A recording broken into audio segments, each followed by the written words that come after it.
स्वागत छ। आज हामी असार 16 2082 सोमबारको नेप्से बजारलाई अलि गहिरिएर हेर्दैछौँ। के कस्तो रह्यो त आज? उपलब्ध तथ्याङ्कहरूले के भन्छ त्यसमा कुरा गरौँ। बजार समग्रमा हेर्दा त हरियो नै देखियो। नेप्से परिसूचक 9 अङ्कभन्दा अलि बढीले नै उक्लियो। 2634 माथि पुगेर बन्द भयो। तर अलिकति खै अचम्म लाग्दो कुरा के भयो भने नि, कारोबार रकम घट्यो हैन त? हो, ठ्याक्कै। सूचक बढ्दा पनि कुल कारोबार रकम चाहिँ हिजोको तुलनामा घट्यो। हिजो 7 अर्ब 12 करोड जति थियो, आज घटेर 6 अर्ब 38 करोडमा आयो। यो सूचक र कारोबार बीचको तालमेल किन मिलेन होला? आज यसैलाई अलिक खोत्तलाउँ न त। हो नि, सूचक बढ्नु तर कारोबार रकम घट्नुले मतलब बजारमा एक किसिमको पर्ख र हेरको अवस्था जस्तो देखाउँछ। कि त लगानीकर्ताहरू अझै पनि निकै छनोटपूर्ण छन् भन्ने सङ्केत गर्छ।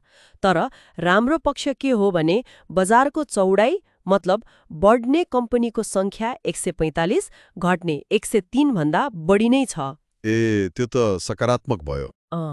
यसले क्रेताहरू अलिकति हाबी त छन् भन्ने देखाउँछ, तर ठूलो रकम खन्याउन चाहिँ अझै हिचकिचाइरहेको जस्तो देखिन्छ। अनि कारोबार रकमकै कुरा गर्दा साहसले आज सबैभन्दा धेरै कारोबार गर्यो। करिब 36 करोड 53 लाख बराबरको निकै ठुलो भोल्युम हो यो। हो, एकदमै। तर रोचक कुरा के भने यति धेरै कारोबार हुँदा पनि यसको शेयर मूल्य झण्डै 1%ले, ठ्याक्कैभन्दा 0.85%ले घटेर 590 रुपियाँमा बन्द भयो। यो चाहिँ कस्तो सङ्केत हो? अलि अनौठो लागेन? पक्कै पनि।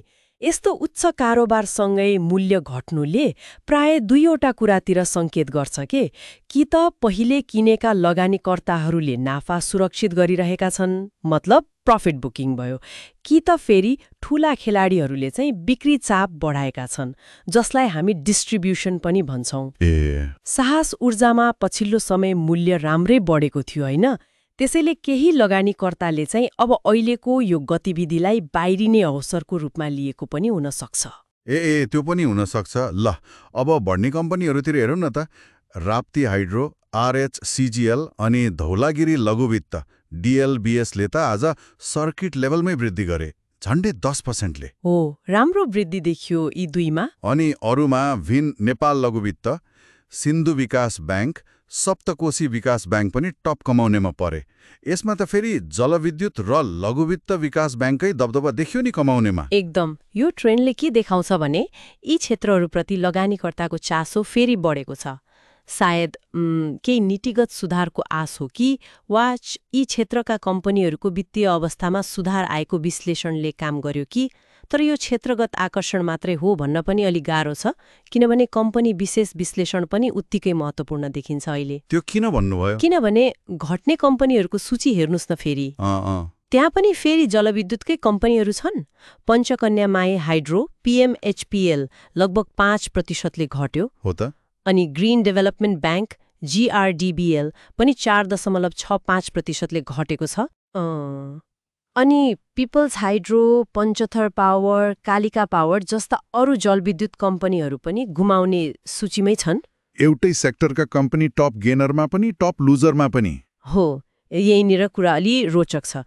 एउटै क्षेत्रका कम्पनीहरू कमाउने र गुमाउने दुवै सूचीको माथि माथि देखिनुले के प्रश्न पार्छ भने नि, लगानीकर्ताहरू अब पुरै सेक्टरलाई एउटै डालोमा राखेर हेरिरहेका छैनन्।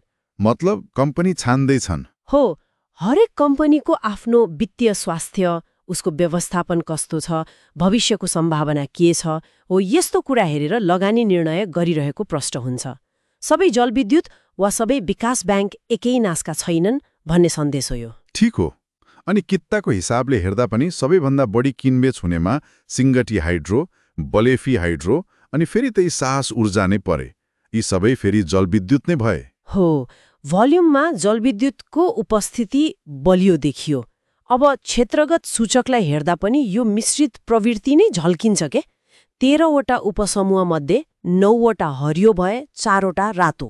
कुन चाहिँ बढी बढ्यो त? सबैभन्दा धेरै त उत्पादन तथा प्रशोधन क्षेत्र बढ्यो 1.63%ले। त्यसपछि लघु वित्तले पनि राम्रो गर्यो 0.92%, जीवन बीमा 0.82%, विकास बैंक 0.72% अनि ब्याङ्किङ पनि 0.38%ले बढे। तर जलविद्युत चाहिँ यति धेरै चर्चा हुँदा पनि? हो, जलविद्युत क्षेत्रको समग्र सूचक चाहिँ आज 0.28%ले घट्यो। ए हो र? कम्पनीहरू टप गेनर, लुजर, भोल्युम सबैमा अगाडि छन्, तर सेक्टरको इन्डेक्स नै घट्यो। यसले के देखाउँछ भने सायद केही ठूला पुँजी भएका मतलब मार्केट क्याप बढी भएका जलविद्युत कम्पनीहरूको मूल्य आज घट्यो होला, अथवा बजारलाई लिड गर्ने प्रमुख कम्पनीहरूमा बिक्री चाप पर्यो कि त्यसैले सेक्टर इन्डेक्स नेगेटिभ देखियो। नरहोदो, त्यसो भए आजको बजारलाई छोटकरीमा भन्दा कस्तो रह्यो त? सूचक त सकारात्मक भयो, तर कारोबार रकममा सङ्कुचन आयो। धेरैजसो कम्पनी बढे पनि लगानीकर्ताहरू निकै छनौटपूर्ण देखिन्छन्। खासगरी जलविद्युत र विकास बैंक क्षेत्रमा त झन् एउटै क्षेत्रभित्र पनि निकै फरक प्रदर्शन देखियो। बिल्कुल, तपाईले ठिक सारांश निकाल्नुभयो र यसले हामीलाई एउटा महत्त्वपूर्ण प्रश्नमा ल्याएर छोड्छ जस्तो लाग्छ मलाई। के प्रश्न होला? कारोबार रकम यसरी घट्दा पनि बजार परिसूचक बढ्नुलाई कसरी बुझ्ने त? के यो साँच्चीकै बजारमा आत्मविश्वास फर्किँदै गरेको र अब दिगो वृद्धिको लागि आधार तयार हुँदै गरेको सङ्केत हो? वा यो केवल केही सीमित क्षेत्र र कम्पनीमा देखिएको अलि अस्थायी खालको आकर्षण मात्रै हो, जसले बजारको भित्री अरू कमजोरीलाई छोपिरहेको पो छ कि? विचारणीय कुरा हो। विशेष गरी जलविद्युत क्षेत्रमा देखिएको यो विरोधाभासपूर्ण गतिविधि, केही कम्पनीहरू चम्किने तर समग्र क्षेत्र चाहिँ ओह्रालो लाग्ने, यो कति समय टिक्ला? यी प्रश्नहरूको जवाब सायद आगामी दिनहरूको बजारले नै देला। हेर्दै जानुपर्छ।